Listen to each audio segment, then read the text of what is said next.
Ma théorie, c'est que le trésor de la ruche, le trésor de God Valley, le trésor de Maréjo Aster-Sainte et aujourd'hui le trésor d'Elbaf. Je vais vous partager aujourd'hui ma plus grosse théorie One Piece. Elle est tellement évidente que c'est quasiment un spoiler. Quand je vais vous révéler tous les détails, vous allez halluciner. Je suis pressé d'avoir vos avis en commentaire. Aujourd'hui, on va aussi traiter le retcon de Shanks, le flashback d'Harald et la théorie du temps de Louis Arnott. Voici ma plus grosse review de l'année. 30 minutes pour comprendre toutes les intrigues qui mèneront à la guerre finale. Et on commence fort.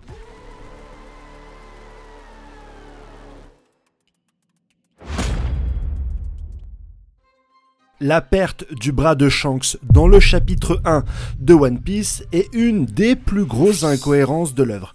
D'ailleurs, Oda expliquera en interview que s'il a fait ce choix, c'est parce qu'il lui a été dicté par son éditeur lors du chapitre 1 pour avoir plus d'impact auprès des lecteurs. Il lui a demandé de sacrifier le bras du mentor du héros.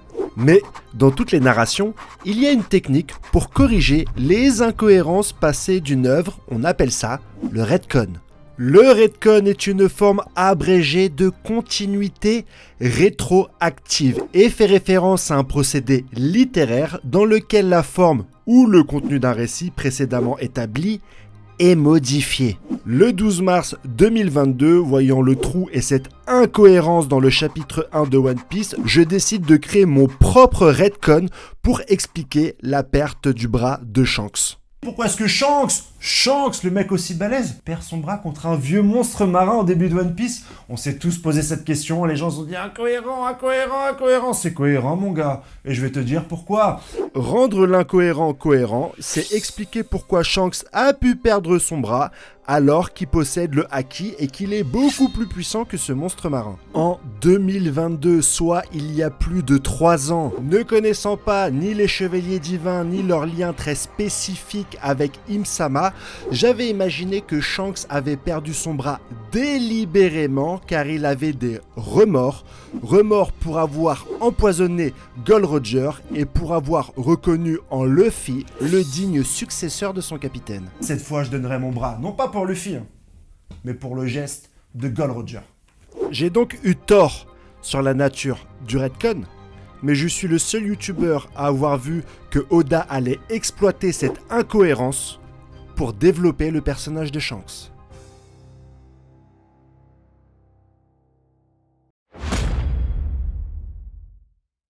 Je sais pas si tout le monde le sait, mais moi je suis archi fan de Shanks. Genre la rencontre entre Shanks et Luffy, c'est quelque chose que j'attends plus que le One Piece, le siècle oublié ou même le flashback de God Valley. Je suis vraiment fan de ce personnage et une des raisons pour laquelle j'ai même commencé à parler de One Piece sur YouTube, c'est parce que j'ai une opinion très tranchée sur le personnage de Shanks et je vais vous en parler. Le personnage de Shanks peut être défini de deux manières différentes et on a des théories qui vont sur chacune de ces deux manières. D'un côté, un Shanks mentor et de l'autre, un Shanks mastermind et on va développer un peu plus ces deux idées. Le Shanks mentor est un Shanks qui est défini par son rôle. Son rôle, et il est très précis, c'est d'aider Monkey Luffy. Et toute une partie de la communauté va partager l'idée que toutes les actions de Shanks depuis le début du manga sont faites uniquement dans un seul et unique but, aider Luffy à devenir le roi des pirates. Par exemple, si tu prends le flashback de Gold Roger quand il tient Shanks pleurant dans ses bras, la communauté va dire que Gold Roger lui a donné la sainte mission de trouver Luffy dans 20 ans et de l'aider à devenir le roi des pirates. Toutes les actions que fait Shanks, c'est uniquement pour Luffy, il n'existe pas pour lui-même. Il ne sert à rien, il ne veut pas être roi des pirates, il ne veut même pas être pirate. Son seul et unique but, c'est d'aider Luffy. Shanks est un tabouret. Quand Shanks va arrêter Loki et l'attacher sur l'arbre d'Elbaf, ceux qui défendent la théorie du Shanks mentor vont dire qu'il l'a fait uniquement pour que Loki puisse rencontrer Monkey D. Luffy. Donc pour eux, Shanks est une matérialisation du scénario. Il sert juste à amener Luffy d'un point A à un point B. Moi, je suis absolument contre ça, et c'est même pour ça que j'ai commencé à parler de One Piece sur YouTube. Je pense que Shanks a sa volonté propre et qu'il a un désir. Dans un manga, un personnage qui a un désir, un personnage qui a un but, c'est un personnage intéressant. Naruto veut devenir Hokage, il est intéressant. Luffy veut devenir le roi des pirates, il est intéressant. Nami veut dessiner des cartes, Sanji veut découvrir All Blue, Zoro veut devenir le meilleur épéiste. Chaque personnage qui va avoir une volonté et qui va essayer d'atteindre un objectif va être un personnage intéressant. A l'inverse, dans Bleach, Ichigo Kurosaki veut juste être tranquille. Pour moi, c'est pas le meilleur protagoniste, mais tu peux me donner directement ton avis en commentaire. Donc pour moi, Shanks veut lui aussi, comme n'importe quel pirate, mettre la main sur le One Piece. Il est dur de trouver une réponse pour savoir si Oda va choisir une voie plutôt qu'une autre, même si on peut avoir certains indices. Et aujourd'hui, dans ce chapitre 1152 de One Piece, on va en avoir des indices. Par la relation très privilégiée que Shanks va avoir avec Harald, du fait que le fruit mythique d'Elbaf ait été volé pendant cette période-là, ou alors qu'on retrouve Shanks en train de parler à Coppergaban avec la marque des Chevaliers d'Ima directement sur son bras. Tous ces éléments recouplés à l'intégralité de la chronologie de Shanks va nous amener à la réponse ultime que je vais développer directement dans cette vidéo. Est-ce que Shanks est un mentor inactif qui est là uniquement pour servir de marchepied à Monkey D. Luffy, ou est-ce que Shanks est un mastermind et que finalement, malgré son amour pour son protégé, il n'hésitera pas à l'affronter pour l'obtention du One Piece?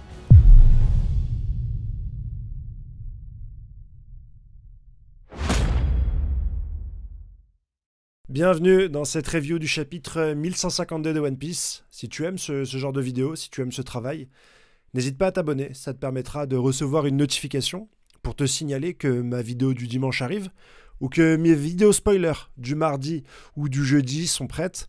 Je ne spoil ni dans le titre, ni en miniature, comme ça tu peux garder la surprise.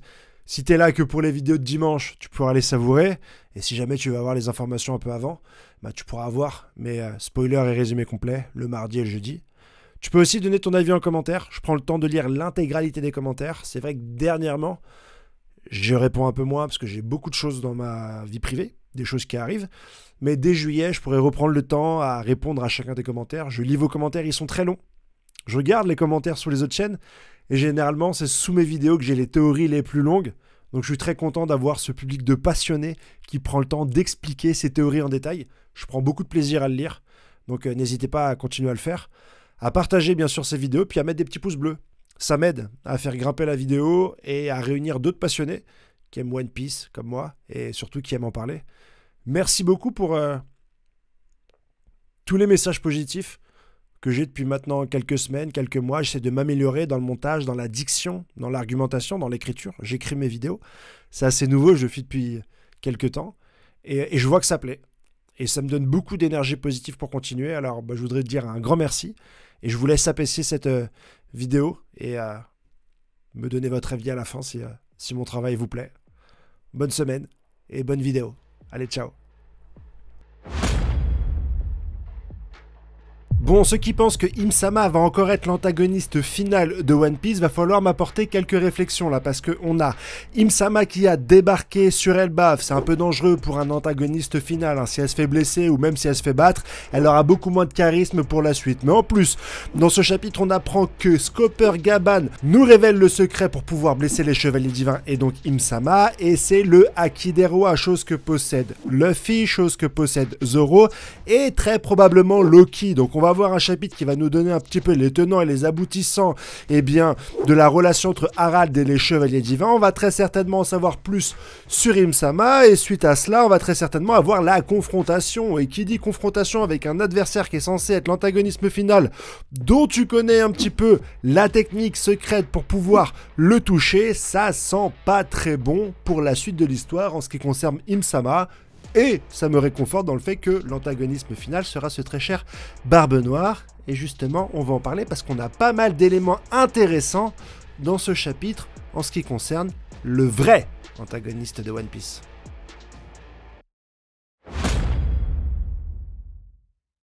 Beaucoup me parlent du fait que sur Elbaf, le temps s'écoule différemment que dans le reste du royaume de One Piece. On a commencé à avoir des informations allant dans cette direction avec le message de Louis Ernotte qui dit attention, ne restez pas trop longtemps sur Elbaf. Pour moi, c'était une figure de style, mais pour beaucoup, c'est un indice comme quoi sur Elbaf, le temps se passe différemment. Dans ce chapitre 1152, ce débat est revenu sur le devant de la scène car on a une discussion entre Skopper-Gaban et Shanks et là encore, ils sont pas d'accord concernant le temps qui s'est écoulé. Pour Skopper-Gaban, il s'est écoulé 3-4 ans et pour Shanks, il s'est écoulé 5 ans. Moi, j'y vois deux amis pour qui le temps passe différemment. Quelqu'un qui a un enfant et quelqu'un qui n'en a pas. Mais pour d'autres, c'est encore un indice qui va nous indiquer que sur Elbaf, le temps s'écoule différemment. Dans le chapitre précédent, on avait également une remarque qui a permis d'aller dans ce sens, puisque Im-sama s'impatientait sur la mission des Chevaliers Divins. Certains se sont dit que sur Marie-Joase, le temps est beaucoup plus long. C'est pour ça que la capitale a eu le temps de brûler et que Im-sama s'impatiente concernant la mission des Chevaliers Divins. On va utiliser les mathématiques pour savoir si réellement le temps s'écoule plus doucement sur Elbaf que dans le reste de One Piece, puisqu'on a déjà pas mal d'indices. En termes de comparaison, on va utiliser un petit peu la différence entre la perception de Skopper-Gaban et la perception de Shanks. Skopper-Gaban croit qu'il s'est passé 3 ou 4 ans, là où Shanks pense qu'il s'est passé 10 ans. Donc on va dire que le temps à l'extérieur d'Elbaf est 3 fois plus rapide, et à partir de là, on va utiliser les mathématiques pour voir si jamais dans l'œuvre il y a des cohérences ou des incohérences concernant les différentes dates qui nous sont données, les dates à Elbaf et les dates qui sont hors d'Elbaf. On va commencer sur le temps court et sur la remarque d'Im-sama. Si jamais le temps s'écoulait réellement 3 fois plus longtemps dans le reste du monde que sur Elbaf, alors on part du postulat que les Chevaliers Divins sont sur Elbaf depuis 1 heure, disons, voire 2. Si le temps s'écoule 3 fois plus rapidement en dehors d'Elbaf et donc sur Marie-Joase Terre Sainte, ça voudrait dire que les Chevaliers Divins sont partis entre 3 et 6 heures de Marie-Joase Terre Sainte. Pour accomplir une mission qui est quand même assez difficile, recruter l'intégralité du peuple Elbaf pour fonder une armée et aider le gouvernement, alors que pendant 800 ans, les géants n'ont jamais prêté allégeance au gouvernement mondial. Donc Im-sama s'impatiente parce qu'elle envoie 3 chevaliers divins qui n'arrivent pas en 3 ou 6 heures à faire ce que d'autres n'ont pas réussi à faire en 800 ans. Donc l'impatience d'Elbaf n'est pas le témoignage d'un temps qui se passe différemment sur Elbaf ou dans le reste du monde, mais c'est juste un monarque absolu qui est impatient face à la mission de ses missionnaires. Que ça soit 3 heures ou que ça soit 6 heures, ça reste un temps court. C'est donc pas une preuve que le temps est différent sur Elbaf ou dans le reste du monde de One Piece. Mais on va prendre un petit peu d'autres dates pour s'éclater. Disons que le siècle oublié s'est passé il y a 800 ans. Si le temps sur Elbaf est 3 ou 4 fois plus rapide, ça veut dire que le siècle oublié s'est passé il y a 2 ou 300 ans sur Elbaf. Or, il y a un personnage qui s'appelle Jarl et qui a 408 ans. Ça veut dire que celui-ci aurait connu le siècle oublié. Le gouvernement se serait donc empressé de le tuer en priorité, avant même les poneglyphes, puisqu'il aurait été capable de raconter ce qui s'est passé, et en voyant Luffy, il aurait été capable de lui parler de Joy Boy, ou du siècle oublié, ou du secret de ce monde, ce qui n'est pas le cas. Ça voudrait dire que le temps se passe de la même manière sur Elbaf ou en dehors d'Elbaf. On a également le personnage de Skopper-Gaban. Si jamais sur Elbaf le temps est 3-4 fois plus long, il devrait être normalement 3 fois plus jeune que Riley, alors que finalement les deux personnages se ressemblent, ils ont des rides, ils ont une barbe blanche et des cheveux blancs. Et enfin, on a le dernier indice sur la dernière page. On sait que dans le monde de One Piece, l'équipage de géants pirates qui a foutu le bordel a sévi il y a 100 ans. Et ce chapitre-là, qui est normalement narré par des gens d'Elbaf, puisqu'on va voir le personnage de Loki et le personnage d'Harald, nous indique directement en légende que le flashback commence il y a 109 ans, à la même époque où Dory et Brogy ont foutu le bordel. On les voit également à cette époque-là. Ça veut dire que Dory et Brogy ont foutu le bordel dans le monde en tant qu'équipage de géants sur Elbaf il y a 100 ans, qu'on soit sur Elbaf ou qu'on soit dans le reste du monde. Les gens qui disent que le temps s'écoule différemment n'ont pas utilisé ni les mathématiques, ni les différentes preuves qui nous ont été données pouvant un petit peu constater s'il y avait une différence de temps. Donc mon conseil, n'écoutez pas les gens, utilisez les mathématiques et faites-vous votre propre opinion. Mais il y a une chronologie beaucoup plus intéressante dans ce chapitre et on va en parler maintenant.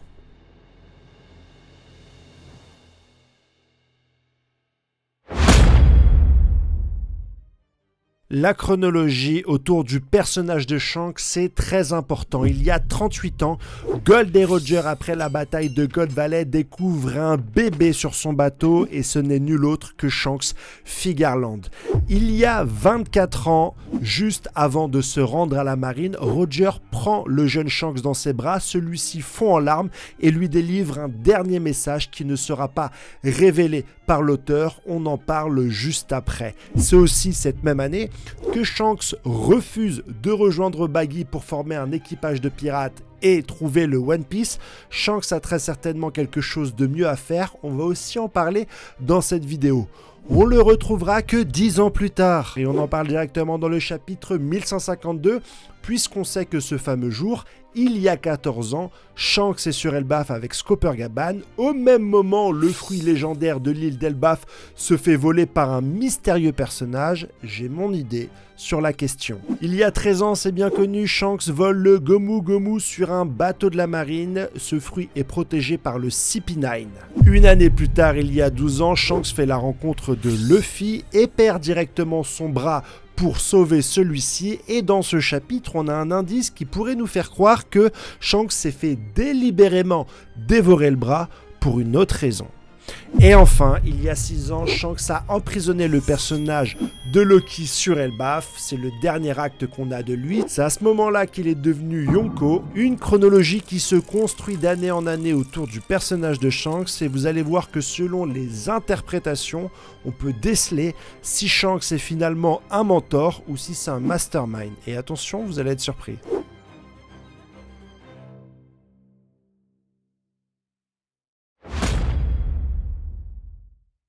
Quels sont les mots de Shanks quand il a pleuré dans les bras de Roger juste avant son exécution? C'est une des phrases les plus interprétées par la communauté et Shiroda ne nous l'a jamais révélé. Les derniers mots de Shanks en pleurant, tenant le manteau de son capitaine, pourraient être la clé pour savoir si Shanks est un mastermind ou si c'est un mentor qui est là pour aider Luffy et à réaliser la prophétie et à devenir le seigneur des pirates. Vous me connaissez, pour moi ce sont des pleurs de regret. Shanks a commis une faute, c'est pour cette raison qu'il éclate en sanglots, les remords sont trop gros. Shanks a empoisonné Roger et c'est pour ça qu'il s'excuse, mais cette scène est aussi interprétée par ceux qui imaginent que Shanks est un mentor, un marchepied pour Luffy, comme la dernière mission que le roi des pirates aurait donnée à son jeune matelot, soit de trouver, dans 20 ans, le nouvel élu de la prophétie, de lui transmettre le chapeau de paille et le Gomu Gomu no Mi, ce qui permettra à l'élu, Luffy, de posséder le pouvoir de Nika. Dis-moi si toi tu penses que ce sont des pleurs de sanglots, de regrets, ou si tu penses que Gold Roger a donné une dernière mission à Shanks, et je vais te prouver dans la prochaine partie que c'est absolument pas le cas et qu'on a eu une clé très importante dans ce chapitre 1152 qui prouve que Gold Roger n'a jamais donné pour mission à Shanks de trouver le nouvel élu dans 20 ans.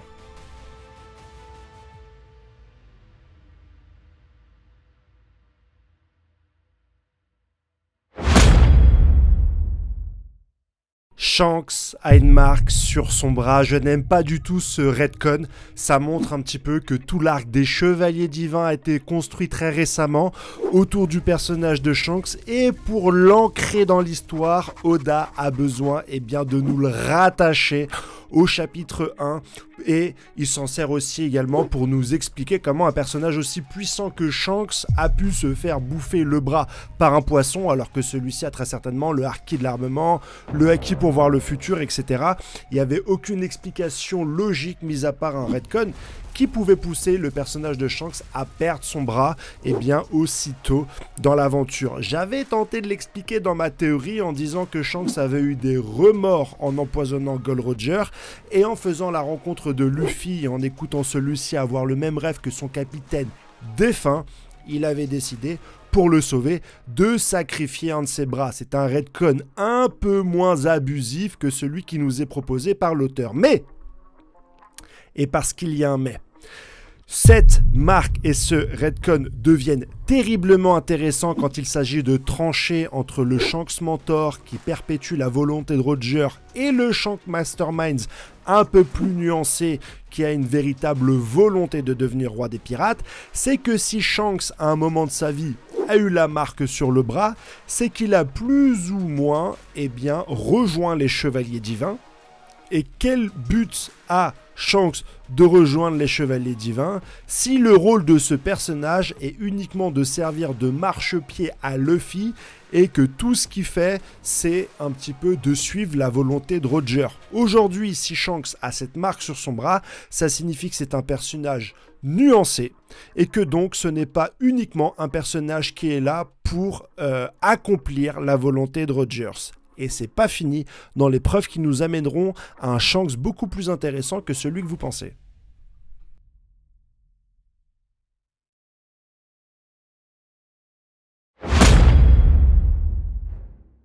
On commence à avoir une chronologie assez précise sur le personnage de Shanks et d'après le chapitre 1152, il semble qu'entre le moment où Shanks annonce à Baggy qu'il ne pourra pas l'accompagner pour être pirate et aller chercher le One Piece et le flashback où Gaban parle à Shanks dans ce chapitre 1152, il se soit écoulé 10 ans. Et on voit sur le bras de Shanks qu'il y a une croix qui signifie que celui-ci a très certainement été chevalier divin. Donc, Shanks a été à Marie-Joas durant ce laps de 10 ans. Dans le chapitre, on nous apprend aussi qu'il a rencontré Harald, donc il était très certainement sur Marie-Joas, Terre Sainte. Malgré que Shamrock nous ait expliqué dans un chapitre précédent que Shanks est monté une seule fois sur Marie-Joas, eh bien peut-être qu'il est resté assez longtemps finalement sur les terres. Assez longtemps en tout cas pour rencontrer Harald et échanger avec lui. Mais le deuxième indice qu'on a dans ce flashback, c'est que Shanks a déjà la balafre de Barbe Noire. Donc, on peut en tirer comme conclusion que lorsque Shanks a affronté Barbe Noire et lorsqu'il a été blessé, celui-ci était chevalier divin. Et à partir de cette information, je me demande, est-ce que le personnage de Barbe Noire est réellement machiavélique? On sait que, eh bien, c'est un stratège, qu'il est prêt à tout pour parvenir à ses fins, qu'il veut même gouverner le monde. Mais derrière tout ça, est-ce que c'était pas un personnage qui était au courant que le monde était gouverné par Im-sama, qui est un démon, qui a une garde rapprochée avec 5 doyens et presque 8 ou 9 chevaliers divins qui ressemblent plus à des démons qu'à des humains? Finalement, peut-être que Oda se trompe et que Barbe Noire est un bienfaiteur et que depuis le début on croit qu'il a agressé Shanks ou en tout cas qu'il l'a griffé, mais c'était Shanks, peut-être, qui était dans le mauvais rôle, puisqu'on sait maintenant qu'il était chevalier divin.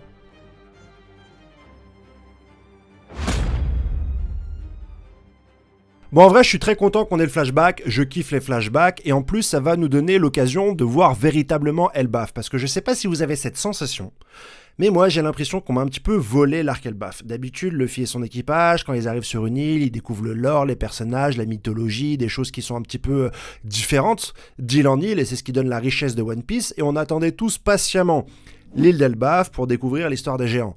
Mais j'ai l'impression que ceux qui ont volé la vedette de cet arc, c'est un petit peu les Chevaliers Divins avec Shamrock en tête, Killingham, Saint-Summers, Genko, et puis maintenant même Im-sama directement sur l'île. Et les géants sont relégués au second plan, même au niveau de la taille, on a la matérialisation des rêves des géants formés par Killingham qui sont beaucoup plus géants, beaucoup plus grandiloquents que ceux qui peuplent l'île d'Elbaf. Et c'est dommage parce que le lore passe un petit peu au second plan. Mais avec ce flashback, on risque de rentrer beaucoup plus en profondeur dans l'histoire des géants avec ce personnage d'Harald. On va pouvoir découvrir sa rédemption. Il semble assez bordélique comme l'est Loki actuellement et il va très certainement petit à petit arriver vers une certaine forme de sagesse jusqu'à vouloir pacifier Elbaf. Mais même si on va avoir un petit peu de description d'Elbaf, je sens que dans ce flashback, on risque d'avoir pas mal de choses qui vont tourner autour des Chevaliers Divins, puisqu'on sait que Harald a été à Marie-Joas Terre Sainte, Shanks nous le dit dans ce chapitre, qu'il a eu une certaine forme d'alliance avec les Chevaliers Divins, mais même avec Im-sama, parce que Summers dit que Harald, eh bien, a tout foutu par terre. Im-sama nous dit que, eh bien, il faut recommencer tout le boulot parce que Harald les a trompés, donc ils vont très certainement apparaître dans le flashback. Mais j'attends beaucoup d'autres personnages, comme par exemple le personnage de Xebec, qui lui aussi a voulu se rendre sur Elbaf, et pour un point assez particulier, je vais le développer dans la prochaine section et vous révéler par la même occasion, eh bien, la théorie que je vous tease depuis jeudi. Vous êtes pas prêts?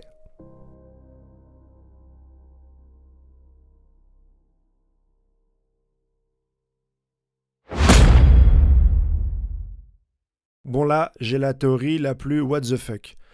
On sait qu'il y a 14 ans sur Elbaf, un mystérieux fruit légendaire d'Elbaf a été volé par une personne inconnue. Je vais vous donner dans la prochaine partie l'identité de cette personne, mais on va se concentrer sur le fruit. Je pense que le Gomu Gomu est un fruit légendaire qui se transmet de génération en génération sur Elbaf. Mais Xebec l'a volé. C'est devenu le trésor de la ruche, qui a été volé par la marine et qui est devenu le trésor de God Valley. C'est pour ça que Xebec est parti directement là-bas pour le récupérer, que l'intégralité des pirates l'a suivi pour mettre la main sur ce trésor. Finalement, c'est la marine qui l'a récupéré. À cette époque, Doflamingo et encore Dragon Céleste, il prend connaissance du secret de Marie-Jo Astercinte qui est un trésor, et ce trésor est le Gomu Gomu no Mi. C'est pour cette raison que Harald s'est allié avec le gouvernement pour remettre la main sur le fruit légendaire d'Elbaf. Il a réussi à le faire. Malheureusement, au moment où il est mort, un personnage inconnu a réussi à le récupérer, et ça je vais vous donner son identité dans la prochaine partie, ce qui fait que le gouvernement a remis la main dessus, mais lors d'un convoi de la marine avec le CP9, ce fruit a finalement encore une fois été volé par Shanks, qui l'a ramené sur Fuchsia, et c'est ensuite Luffy qui l'a mangé. J'adorerais que dans One Piece on ait le flashback, et bien non pas d'un personnage mais du fruit du démon, du Gomu Gomu no Mi, pour voir un petit peu toute cette fresque et tout ce voyage du fruit, un petit peu comme le flashback de la bouteille d'eau dans Bullet Train, un film que je vous conseille. Si vous avez la référence, n'hésitez pas à me le dire en commentaire. N'hésitez pas à me donner votre avis sur cette théorie qui serait complètement what the fuck et qui permettrait bien d'avoir une seule réponse aux différents trésors qu'ils nous ont donnés. Le trésor de la ruche, le trésor de God Valley, le trésor de Marie-Jo Astercinte, et bien tout ça serait finalement le Gomu Gomu no Mi qui se baladerait un petit peu de trésor en trésor. N'hésite pas à me donner ton avis directement en commentaire. Maintenant, on va parler de la personne qui est derrière ce vol. Scopper-Gaban dit que Shanks est l'élu. Donc, l'élu a un mentor élu. Il vient de la volonté... Ça va être dur celui-là. Shanks est un élu. Donc, le mentor de l'élu est aussi un élu. Ce même élu qui est élu par la volonté du dé, élu par le chapeau qui lui a été transmis par un mentor élu, lui-même donné par le roi des pirates qui est quelque part un élu, qui a aussi un lien avec Marie-Jo Astercinte puisqu'on voit ce chapeau d'élu, à savoir que c'est aussi le fils du plus grand révolutionnaire, l'homme le plus recherché, mais aussi le petit-fils du héros de la marine qui partage le rêve d'un autre élu, le roi des pirates, qui veut découvrir le trésor légué par le roi des pirates qu'il a trouvé d'un autre élu qui est Joy Boy, sachant que notre héros élu partage aussi le fruit de un élu du siècle oublié qui vient d'une entité Nika qui est l'élu de son temps. On tourne beaucoup trop autour du mot élu dans One Piece. Ça me dérange pas que Luffy soit l'élu de la destinée, qu'il soit élu de 2 ou 3 destinées, mais là,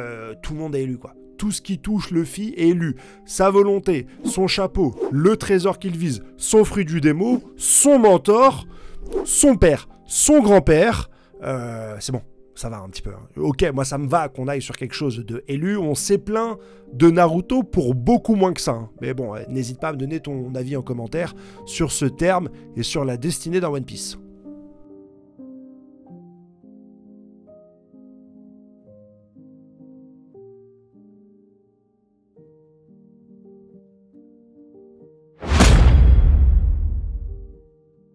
C'est ma vidéo la plus longue, elle m'a pris beaucoup de temps et je voulais revenir sur un point intéressant concernant les différentes théories que je peux faire toutes les semaines et sur une histoire qui pourrait vous intéresser. J.J. Abrams, c'est l'auteur de Lost et il a fait un TEDx pour parler du concept de la boîte mystère. En gros, quand il était petit, avec son grand-père, il allait dans des boutiques de magie et il achetait des boîtes mystères à 15$ et elles devaient contenir normalement 50$ de tours de magie. C'était ça la promesse. Et il s'est rendu compte en fait qu'au fur et à mesure, il achetait des boîtes, il les ramenait chez lui, mais il les ouvrait jamais. Parce qu'il avait peur d'être déçu. Finalement, l'espérance, la croyance et l'imagination qui tiraient du mystère qu'il y avait autour de cette boîte, était beaucoup plus intéressant que son réel contenu. Et dans One Piece, on a un peu après la même chose. C'est un scénario qui repose sur des boîtes mystères. On en a énormément. Le siècle oublié, le One Piece, la volonté du dé, on en a des tonnes. Et finalement, eh bien, quand on a les réponses, on risque d'être déçu et on va focaliser notre expérience sur la réponse en se disant « mince, la réponse ne me convient pas ». Alors qu'en fait, toute ton expérience et ton rapport avec l'œuvre se basent uniquement sur le fait que ton imagination a créé un nombre incalculable de solutions, t'a permis d'échanger avec d'autres passionnés ou même de réfléchir à comment développer une œuvre. Les intrigues de One Piece, comme cette boîte mystère de J.J. Abrams, te permettent de développer ton imagination. Alors bien sûr, des fois je suis déçu, quand j'ai tort. Je l'ai par exemple là pour le point faible des Chevaliers Divins. Mais c'est pas important d'avoir tort ou raison. C'est pas important aujourd'hui de viger juste ou pas. L'important, c'est d'avoir une expérience extraordinaire. Et moi, ça m'a poussé à faire des vidéos de qualité et d'affiner mon sens de la théorie.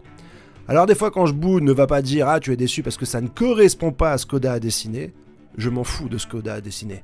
Ce que je kiffe, c'est cette expérience que je suis en train de vivre avec vous, et c'est parfois, si j'ai de la chance, avoir raison sur une chose, non pas pour avoir raison, hein, mais juste pour dire que je me suis rapproché peut-être d'un cheveu de la manière d'écrire d'Eiichiro Oda.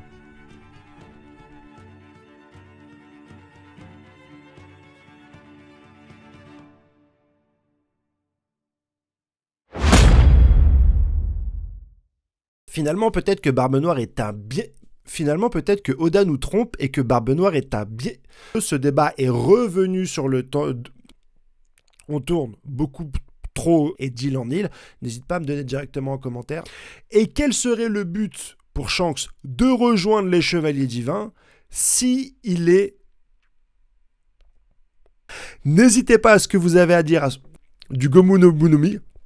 Du Gomu no Gum, et je vais te prouver dans la prochaine partie que c'est absolument pas le cas et et je vais te prouver dans cette prochaine que ce n'est pas ça et que Shanks c'est pour cette raison qu'il éclate en sanglots une longue chronologie il y a 13 ans, c'est bien connu, et il a fait des choses, des actes qui font le Shanks Je sais pas s'il y a beaucoup de monde qui le savent, mais moi je suis fan de Shanks. Mais genre fan hardcore. Je préfère... ce qui m'intéresse le plus, c'est de voir la... Je sais pas si tout le monde le sait, mais moi je suis archi fan de Shanks. C'est genre... Le personnage de Shanks peut... Ou alors qu'on retrouve Shanks en échange... C'est à ce moment-là qu'il est devenu Yonko, et c'est le début... C'est pour cette raison qu'il éclate en sanglots, le poids des...